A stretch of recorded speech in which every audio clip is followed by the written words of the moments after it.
In college algebra, we wrapped up this handout, 1.1. We were on the very last problem on Friday. It's a word problem about how often people wake up in the middle of the night, and we have a graph to look at. I scrolled a little far. There we go. We can see the whole description. So the data ranges from 5-year-olds to 75-year-olds. And one line represents women. The other line, mostly on top, represents men. Women are, like if you can see the colors, the women are the black line, men are the blue line.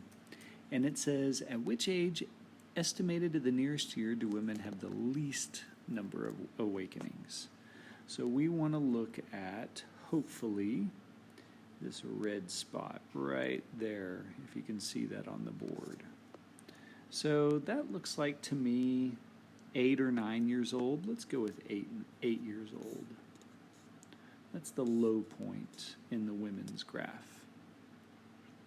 And what is the average number of awakenings? So notice up here, these are all average number of awakenings. So every dot is an average number. Let me erase that dot, see if it's at all above the line. No, I think it's right on it. So that red dot looks like it's right on it, so we're going to say 1 awakening. All right, part B, at which age do men have the greatest? So look at the blue line, and looks like that red dot. Let me erase the other red dot. So we're looking at that red dot, and I would say that's about 65 years old. Oops. And I would say that's at about 8 awakenings, which sounds rough, waking up 8 times in the middle of the night. All right, part C, estimate to the nearest 10th. So that's the first decimal place. The difference between average awakenings for 25-year-old men and 25-year-old women. So let me erase that red dot. We are looking at the difference between these 2 red dots. All right. Men, that looks like maybe 3.2.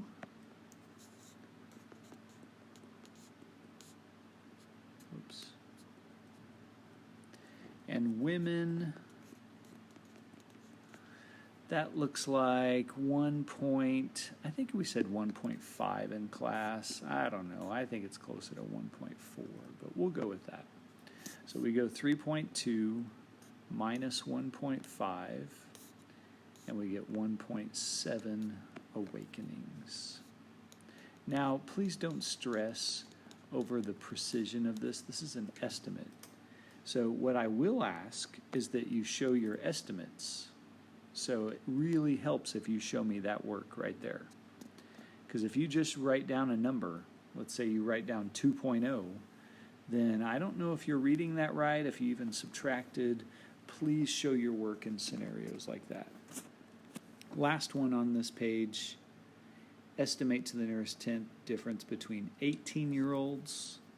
So we are now looking at these 2 red dots, which look like they are barely below the 3 and the 2. So I'm going to say for men, that is 2.9. And I don't know, it looks a little lower for women, but I'm going to say 1.9. If you say 1.8, I would still count that. And you subtract the 2 numbers, and we get 1.0 awakenings. All right, I hope those were easy. We're going to practice solving equations here in a second. So the new thing we started today was 1.2 linear equations, and some of these have fractions. These are all linear equations because these x's only have an exponent of 1. So they're linear. All right? If it was squared, they would be quadratic and so on. We are going to look at some ugly fractions down here, but let's tackle the basic ones first. So 1 and 2, especially number 1, I hope everyone can do that with, possibly without work, but please show me work. So let's add 600 to both sides, and we get 1,000. Let's divide by 10. And we know that x is 100. Hopefully that was a nice, easy warm-up. On number 2, please take your time, even if you know exactly what you're doing. Don't mess up on this. You have to distribute those numbers first before we deal with the 17 and the 13. Because remember PEMDAS? There's multiplication happening between the number and the parenthesis. So you see those dots I'm making? There's multiplication there. You got to deal with that before you add or subtract. So I get 2x minus 6 minus 17. And I get 13 minus 3x minus 6. So let's combine numbers on the left side and on the right side. So I get negative 23. And I get 13 minus 6 is 7. Now let's get the x's together.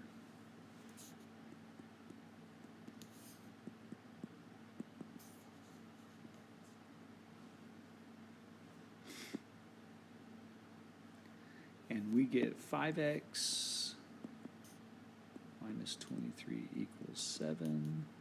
Let's get that 23 to the right side. And then we're about done. Divide both sides by 5.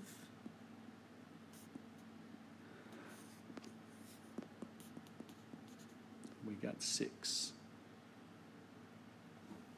The next two are way different, and we need to find the lowest common multiple of the denominator.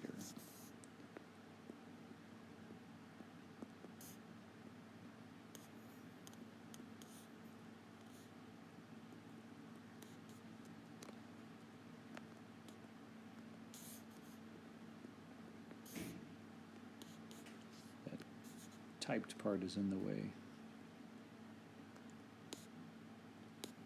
So we need to find the lowest common multiple of the denominator. And we have a 2 and we have a 5.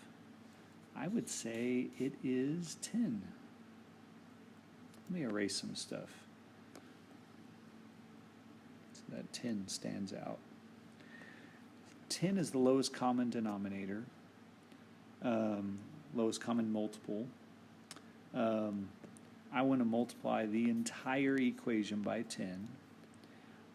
If you multiplied by 20, by 30, you would get the same final answer, but you would get uglier numbers while you worked.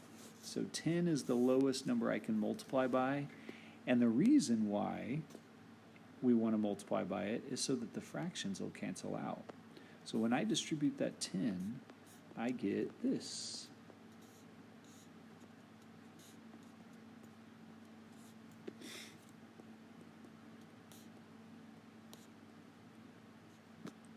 And then looking at that, because it's a multiple, I can cross cancel. I know that 5 goes into 10 twice. And I know 2 goes into 10 5 times. And look at that, we have no more fractions. We have 15x equals 2x minus 78. Let's get that 2x to the other side. And we get 13x equals negative 78, and that's negative 6. Let's try the same idea on number 4. Lowest common multiple is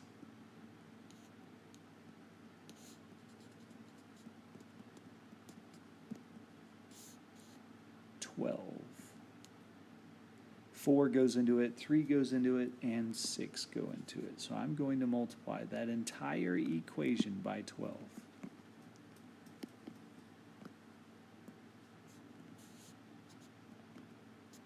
And go term by term.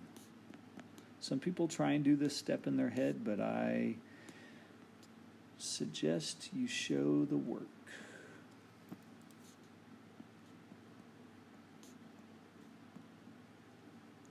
So now whenever I cross cancel, I know 4 goes into 12 3 times, 3 goes into 12 4 times, and 6 goes into 12 2 times.